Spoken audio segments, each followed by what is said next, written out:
Hello students, today I am discussing UV visible spectroscopy. ठीक है, तो यूवी विजिबल स्पेक्ट्रोस्कोपी से पहले ये पता होना चाहिए what is spectroscopy.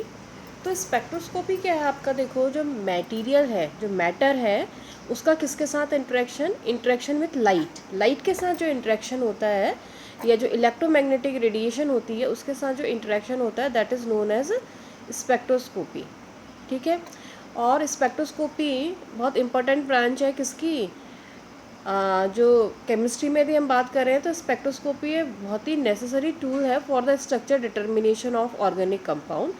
Without spectroscopy, जब तक स्पेक्ट्रोस्कोपी की का इन्वेंशन नहीं हुआ था, उससे पहले क्या था, it is very tedious to discover the molecular structure of a organic compound. ठीक, लेकिन स्पेक्ट्रोस्कोपी ने क्या कर दिया है, इसको बहुत ही ईजी कर दिया है। If you have all the spectroscopic data of a compound, and then we can determine the structure within some hours.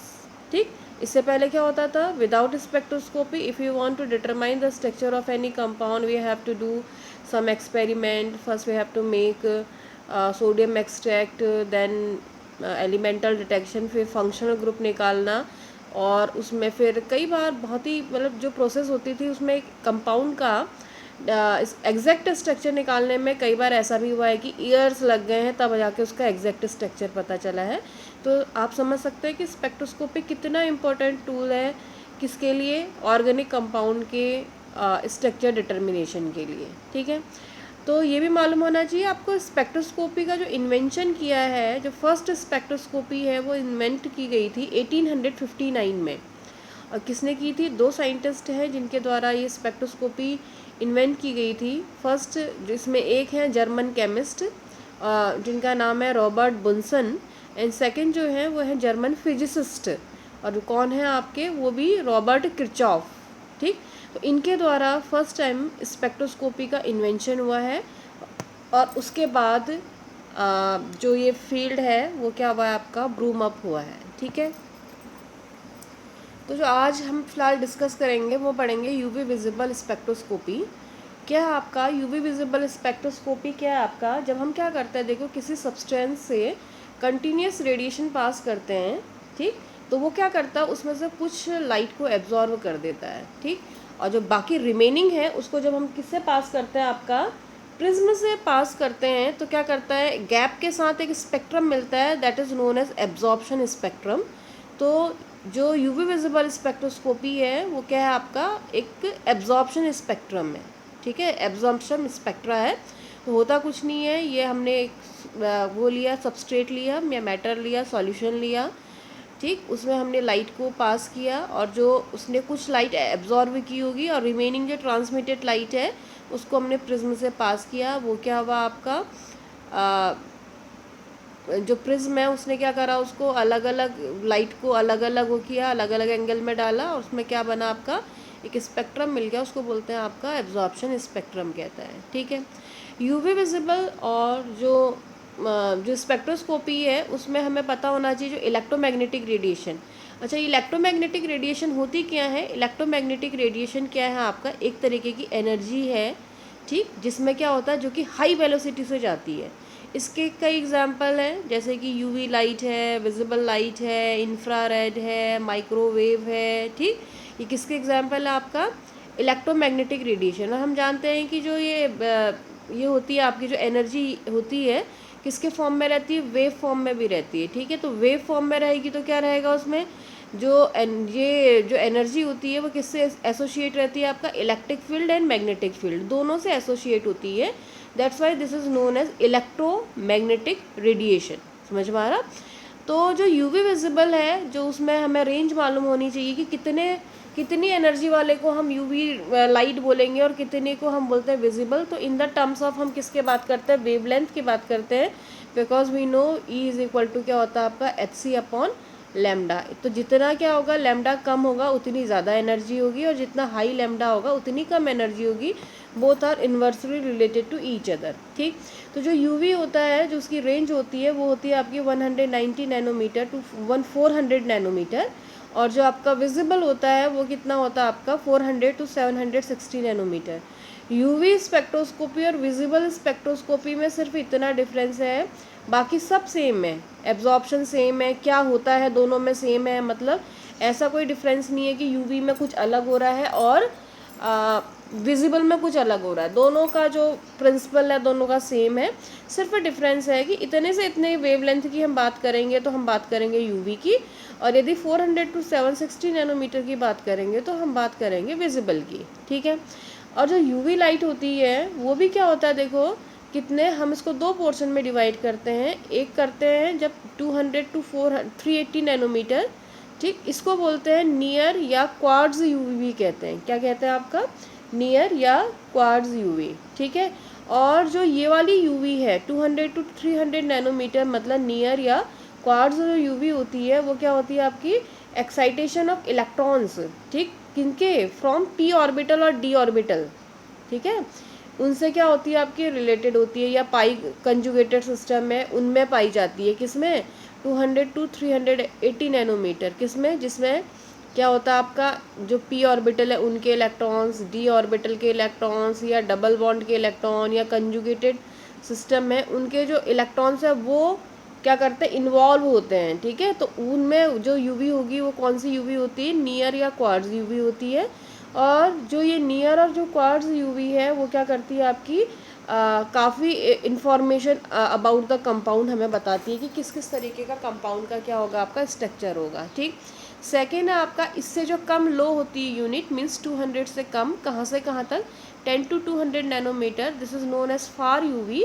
और ये इसको क्या भी कहा जाता है आपका, वैक्यूम अल्ट्रा वायलेट रीजन भी कहा जाता है, ठीक है। तो ये फार यूवी और वो नियर यूवी, वो क्वार्ट्ज यूवी, और ये कौन सी यूवी होती है फिर आपकी, वैक्यूम यूवी, ठीक है। अगला ये पता होना चाहिए वैसे कि यूवी विजिबल में जो हमारा स्पेक्ट्रा आता है वो किस किस के बीच में आता है।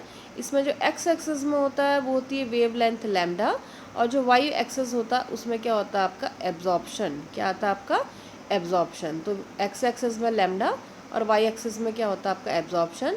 और इस तरीके से होता है एक्स एक्सिस में, ठीक है, जैसे यहाँ से शुरू होगा 200, 400 या 300, 400, 500, 600, 700, 800 ऐसे, ठीक। स्पेक्ट्रा हमेशा हायर यहाँ से शुरू होता है, 800 सपोज यहाँ पर है, हम ये मान लेते हैं, चलो 200 से 200, 300, 400, 500, 600, 700, 800, तो यहाँ से शुरू होता हमेशा, ठीक, यहाँ से शुरू नहीं होता, 200 से स्टार्ट नहीं होता। यूवी यदि आप रिकॉर्ड करेंगे तो 800 से शुरू होगा, और जहाँ पर एब्जॉर्ब होगा वहाँ पर आपको ऐसे करके पीप दिखाई देगी, ठीक। तो ये मालूम होना चाहिए कि जो यूवी विजिबल स्पेक्ट्रा होता है वो किस एक्सिस में क्या होता है और कौन सी एक्सिस में क्या होता है, ठीक है। अब यदि हम एनर्जी लेवल्स के टर्म्स में बात कर रहे हैं तो there are two terms, first one is absorption and second one is emission, ठीक है। तो एब्जॉर्प्शन क्या होता है, जब हम क्या करते हैं आपका कोई भी एटम और जो मॉलिक्यूल है वो क्या करता है, एनर्जी एब्जॉर्ब करता है, तो उसमें क्या होता है आपका जो इलेक्ट्रॉन्स हैं, ठीक, वो क्या करते हैं आपके एक डेफिनेट अमाउंट ऑफ एनर्जी को एब्जॉर्ब कर कर, that is known as quanta, ठीक है। The electrons goes from lower energy state to upper energy state and this is known as absorption spectra। तो absorption spectra means क्या हुआ आपका, energy absorb कर कर लोअर एनर्जी स्टेट से above energy state में जाने की जो प्रोसेस होती है that is known as absorption. और जो एब्जॉर्प्शन होता है तो कितनी एनर्जी की ज़रूरत होगी for absorption, the difference of these two energy levels minus, मतलब E2 माइनस E1। तो delta E is equal to E2 minus E1 and delta is known as absorption of energy, this is absorption energy, ठीक है। And what is emission, emission means the, जब क्या होगा electron कहाँ से कहाँ jump करता है, the electron comes from higher energy level to lower energy level, ठीक, means when electron comes from E4 to E3 this process is known as emission and the emission energy delta E dash is represented by the difference between these two energy levels, means the difference of E4 and E3। so delta E dash is equal to E4 minus E3 and this is known as emission of energy, ठीक। and absorption means lower से upper में जाना and emission means upper से कहाँ पर आना आपका lower में, and in this form जो energy है वो emit होगी, निकलेगी बाहर, ठीक, क्योंकि ऊपर से क्या आ रहा है आपका नीचे की ओर आ रहा है, ठीक है। अब होता क्या है, देखो जब हम मटेरियल में कोई भी सब्सटेंस है उसमें हम क्या करते हैं, कोई सॉल्यूशन है उसमें हम लाइट डालते हैं। लाइट कौन सी लाइट? जो कि यूवी और विजिबल रेंज में आएंगे, वो लाइट की हम यहाँ पर बात कर रहे हैं। तो यदि वो लाइट इसमें पड़ती है तो मटेरियल में होता क्या है, मटेरियल में इलेक्ट्रॉनिक ट्रांजिशन होता है। क्या होता है आपका? इलेक्ट्रॉनिक ट्रांजिशन होता है। इलेक्ट्रॉन एक स्टेट से कहाँ जाता है आपका, जो ग्राउंड स्टेट है उससे कहाँ जाता है आपका, एक्साइटेड स्टेट में जाता है। ठीक है, अब देखो जो आपके मॉलिक्यूल्स हैं, ऑर्गेनिक कंपाउंड्स हैं, उसमें डिफरेंट एनर्जी की जो लेवल होती हैं वो इस तरीके से होते हैं। जो सबसे नीचे होता है वहाँ बॉन्डिंग, क्योंकि बॉन्डिंग आपको पता है वो स्टेबल होते हैं तो उनकी एनर्जी क्या होती है, कम होती है, तो बॉन्डिंग ऑर्बिटल्स होते हैं। ऊपर कौन से होते हैं आपके, एंटी बॉन्डिंग ऑर्बिटल्स होते हैं, और मिडल में होता है नॉन बॉन्डिंग ऑर्बिटल। ठीक है, मीन्स सबसे लोएस्ट में कौन सा होता है आपका, sigma, then pi, then non bonding molecular orbital, followed by pi star means anti bonding pi है, एंड देन सिग्मा स्टार। ठीक है, एक सिग्मा स्टार। और दिस इज, ये किसका एनर्जी का सीक्वेंस है, लोवेस्ट एनर्जी होती है किसकी, सिग्मा की, और हाईएस्ट एनर्जी होती है सिग्मा स्टार की। तो ये सीक्वेंस फॉलो होता है। ठीक है, अब जब क्या होता है, इलेक्ट्रॉन मीन्स यूवी, जो ये इलेक्ट्रोमैग्नेटिक रेडिएशन आपके सब्सटेंस पे पड़ते हैं, तो कौन सी एनर्जी एब्जॉर्व करके, इस एनर्जी को एब्जॉर्व करके जो इस रेंज पे फॉल होती है फ्रॉम 190 टू 400, क्योंकि अलग अलग एनर्जी का अलग अलग रोल होता है। कुछ क्या करती है, इलेक्ट्रॉनिक ट्रांजिशन करती है, कुछ क्या करती है, मॉलिक्यूल में वाइब्रेशन करती है। तो क्या होना है वो डिपेंड करता है एनर्जी कितनी मिल रही है। तो on the fall of energy at 200 to 760 nanometre क्या होते हैं, इलेक्ट्रॉन क्या होते हैं आपका, एक एनर्जी स्टेट से दूसरे एनर्जी स्टेट पे चले जाते हैं। This is known as transition होता है। क्या होता है आपका, ट्रांजिशन। अब कितने तरीके के ट्रांजिशन पॉसिबल है वो हम पढ़ेंगे कि जो आपका मॉलिक्यूल है उसमें कौन कौन से ट्रांजिशन पॉसिबल हैं। तो देखो, type of transitions in organic molecule, types of transition in organic molecule. First one is sigma to sigma star transition. Sigma to sigma star transition, तो ये हमने डिफरेंट एनर्जी लेवल्स थे, sigma, pi, n, pi star and sigma star. तो देखो सबसे ज़्यादा तो energy gap आपको दिख रहा होगा सिग्मा टू सिग्मा स्टार है। ठीक, तो सबसे ज़्यादा जो एनर्जी का रिक्वायरमेंट होगा for the transition of electron from sigma to sigma star, then n to pi star, then n to sigma star, then pi to pi star, and finally n to pi star. ठीक, ये देख रहे हो बहुत कम gap है, ये थोड़ा close बनने चाहिए थे पाई टू पाई वाले, तो थोड़ा कम दिखाई देता आपको।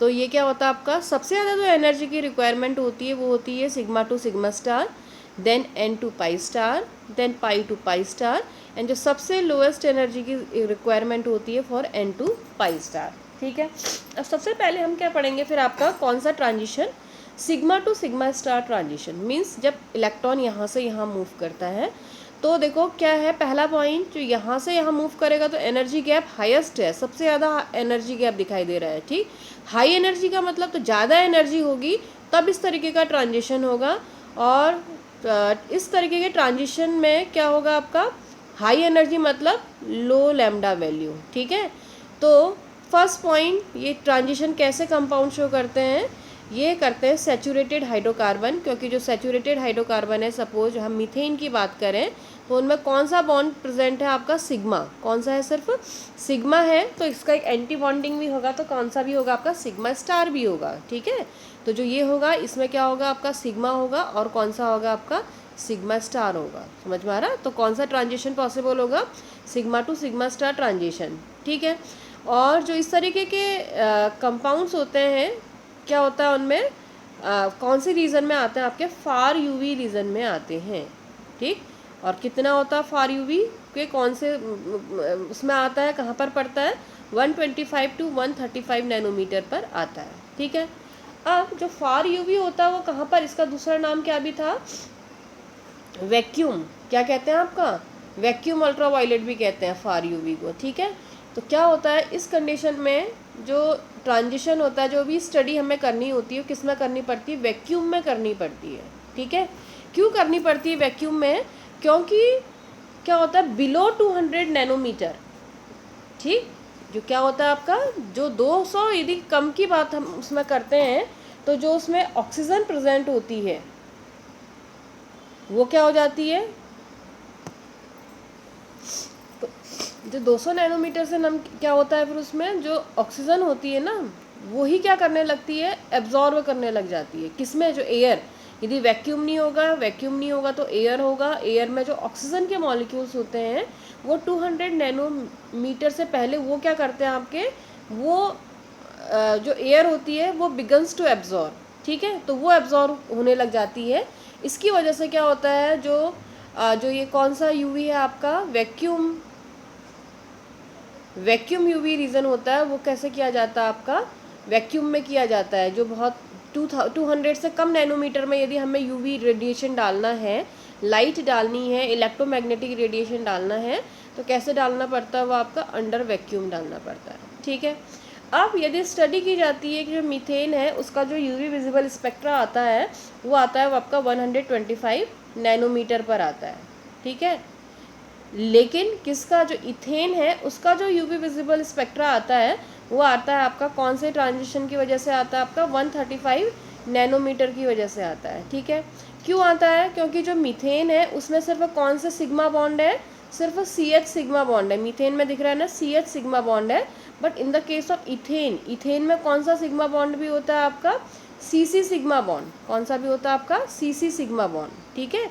और जो CC सिग्मा बॉन्ड होता है इसके लिए क्या होती है, लेस एनर्जी की रिक्वायरमेंट होती है फॉर एक्साइटेशन, ठीक है।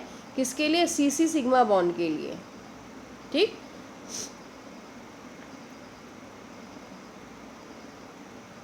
और जो साइक्ल तो कितने पर आएगा, लेस एनर्जी का मतलब क्या हो गया, हाई लैम्डा वैल्यू, ठीक है। ये क्या था, इसमें CH सिग्मा बॉन्ड है, ठीक, इसके लिए ज़्यादा एनर्जी की रिक्वायरमेंट होती है एक्साइटेशन के लिए, लेकिन इसमें कौन सा बॉन्ड है, CC सिग्मा बॉन्ड है। और जो ये CC सिग्मा बॉन्ड होता है उसके लिए क्या होती है आपका, कम एनर्जी की रिक्वायरमेंट होती है। कम एनर्जी का मतलब क्या हो गया आपका, हाई लैम्डा वैल्यू। इसमें यदि हम साइक्लोप्रोपेन की बात करते हैं तो वो एक एक्सेप्शनल कंपाउंड है जो क्या करता है आपका 190 नैनोमीटर पर क्या करता है, शो करता है। अदरवाइज जो इस तरीके का कंपाउंड होते हैं 125, 135, 140, इसमें अपना स्पेक्ट्रा शो करते हैं, लेकिन साइक्लोप्रोपेन कितने पर करता है आपका 190 नैनोमीटर पर क्या करता है आपका अपना स्पेक्ट्रा शो करता है, ठीक है। तो क्या होते हैं, जो ये इस तरीके के कंपाउंड होते हैं वो क्या होता है आपका, इस तरीके का ट्रांजिशन क्या होता है, नॉर्मली ऑब्जर्व्ड नहीं हो पाता है, ठीक। नेक्स्ट है अब आपका कौन सा, N2 सिग्मा स्टार ट्रांजिशन, ठीक। तो ये कैसे कंपाउंड्स देते हैं, ये ऐसे कंपाउंड देते हैं, सैचुरेटेड कंपाउंड होना चाहिए with a loan pair of electron, क्योंकि सिर्फ N और सिग्मा इन्वॉल्व कर रहे हैं हम आपका N2 सिग्मा स्टार। तो कैसा होना चाहिए, सिग्मा मतलब कैसा होना चाहिए, सैचुरेटेड सिंगल बॉन्ड होना चाहिए। N मीन्स हुआ नॉन बॉन्डिंग इलेक्ट्रॉन, मीन्स कैसे, कुछ ऐसे एटम्स होने चाहिए जिनमें क्या होते हैं आपके नॉन बॉन्डिंग इलेक्ट्रॉन्स होते हैं, ठीक। फॉर एग्जांपल जैसे अल्कोहल है, सल्फाइड्स हैं, ठीक, बाई सल्फाइड्स हैं, ठीक है, थायोल्स हैं। तो ये कैसे है आपका, सिंगल बॉन्डेड है और इसमें क्या है आपका loan pair of electron present है, एमीन्स हैं।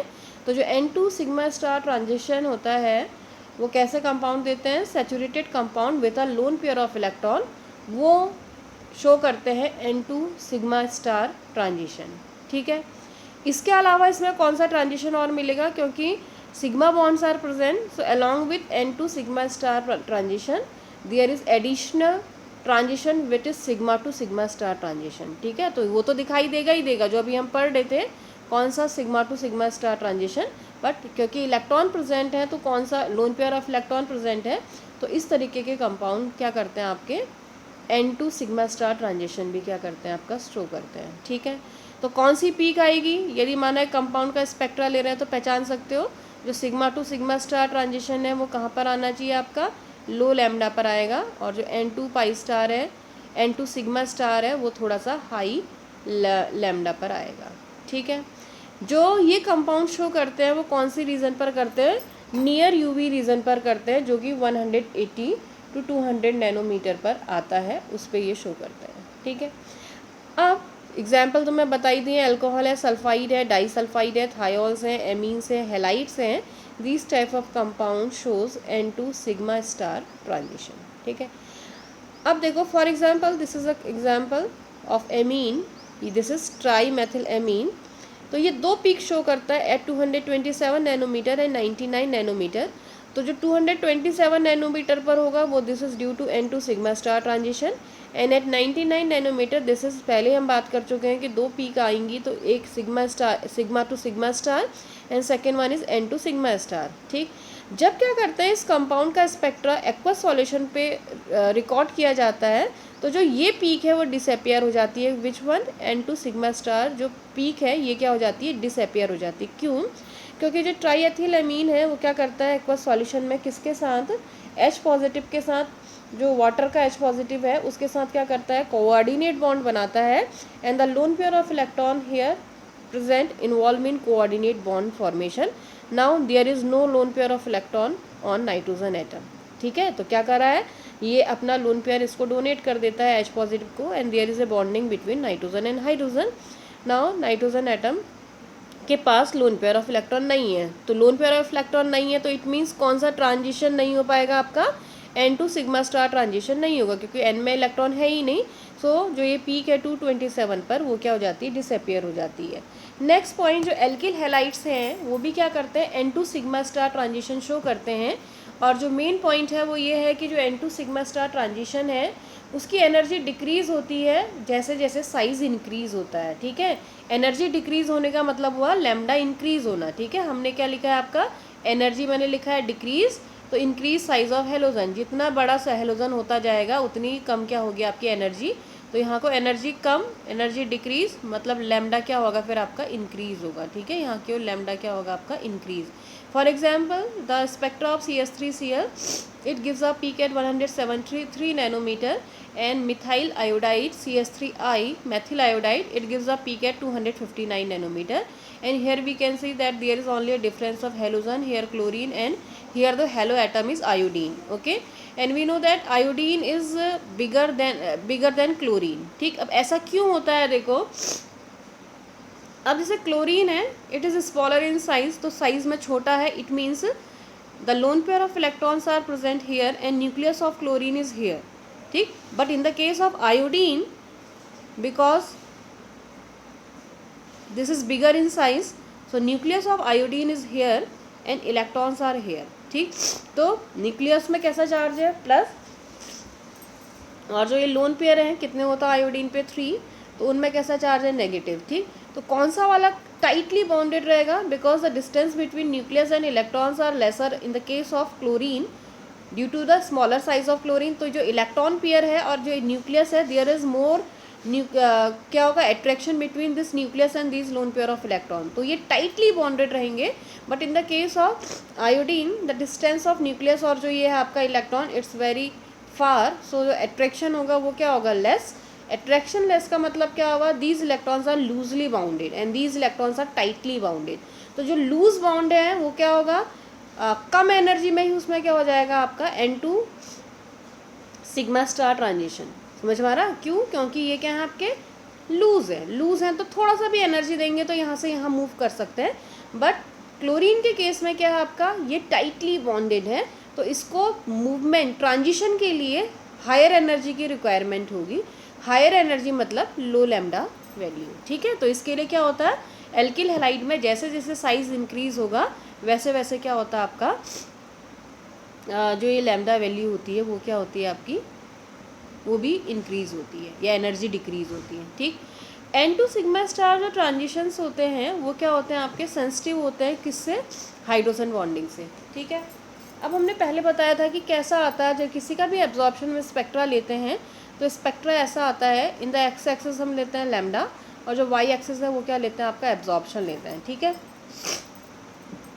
तो क्या होता है आपका? हम यहाँ 4 तरीके की शिफ्टिंग पढ़ते हैं: bathochromic shifting, hypsochromic shifting, hyperchromic shifting and hypochromic shifting. ठीक है, तो क्या होती है आपकी? देखो ये आपका एक स्पेक्ट्रा है, यदि हमने कुछ चेंज किया और स्पेक्ट्रा मूव हो गया टूवर्ड्स राइट हैंड साइड, मतलब इधर की ओर चला गया, ठीक है, इस ओर जा गया, तो इसको बोलते हैं बैथोक्रोमिक शिफ्टिंग। ठीक है, this is also known as, हम जानते हैं VIBGYOR। ठीक, तो ये किसकी ओर, किस एंड की ओर जा रहा है? रेड एंड की ओर जा रहा है। तो this is known as red shifting. क्या कहलाता है? बैथोक्रोमिक शिफ्टिंग और रेड शिफ्टिंग। यदि स्पेक्ट्रा ओरिजिनल ऐसा है और लैम्डा वैल्यू इधर की ओर आ जा रही है, मतलब डिक्रीज हो जा रही है, तो this is known as hypsochromic shifting and this is also known as blue shifting. कौन सी शिफ्टिंग? ये है blue shifting and this one is red shifting. ठीक। और यदि ऐसा हो रहा है, स्पेक्ट्रा पहले ऐसा था, अब उसकी इंटेंसिटी इंक्रीज हो गई है, स्पेक्ट्रा तो वहीं रहा लेकिन बैंड क्या हो गया? इंक्रीज हो गया, तो this is known as hyperchromic shifting. और यदि बैंड क्या हो गया? डिक्रीज हो गया, तो this is known as hypochromic. पहले ऐसा था, अब सप्रेस होकर ऐसा आ गया है, तो this is known as hypochromic shifting. तो there are 4 type of shifting in UV visible spectra: bathochromic shifting और रेड शिफ्टिंग, हिप्सोक्रोमिक शिफ्टिंग और blue shifting, hyperchromic shifting and hypochromic shifting. ठीक है। तो क्या होता है आपका, देखो, जिस समय ये पूछा भी जाता है एग्जाम में, कभी हिप्सोक्रोमिक, कभी बैथोक्रोमिक, कभी डिफरेंट शिफ्टिंग पूछी जाती है। कैसे एक्सप्लेन करना है बाद में बताऊंगी। फिलहाल ये एक तो मैं समरी टाइप में बता दिया कि बैथोक्रोमिक, हिप्सोक्रोमिक, हाइपोक्रोमिक और हाइपरक्रोमिक शिफ्टिंग होती है। ठीक है। तो क्या होता है, N2 जो सिग्मा स्टार ट्रांजिशन होता है वो हाइड्रोजन बॉन्ड से क्या होता है? सेंसिटिव होता है। तो यदि हाइड्रोजन बॉन्डिंग कंपाउंड में है तो ये कौन सी शिफ्टिंग दिख रही है? Original peak is this one. ठीक। तो ओरिजिनल ये है। और क्या हो रहा है आपका? ये ओरिजिनल पीक थी आपकी। और जैसे हाइड्रोजन बॉन्डिंग वाला सॉल्वेंट लिया जिसमें हाइड्रोजन बॉन्डिंग पॉसिबल है, तो ये बॉन्ड इधर की ओर शिफ्ट हो गया। इट मीन्स कौन सी शिफ्टिंग हो गई फिर आपकी? हिप्सोक्रोमिक शिफ्टिंग, या इसका क्या नाम है आपका? ब्लू शिफ्टिंग हो गई है, इधर की ओर चला गया। ठीक है। लेफ्ट हैंड साइड चला जाना मतलब क्या हुआ? ब्लू शिफ्टिंग हो जाती है। ठीक।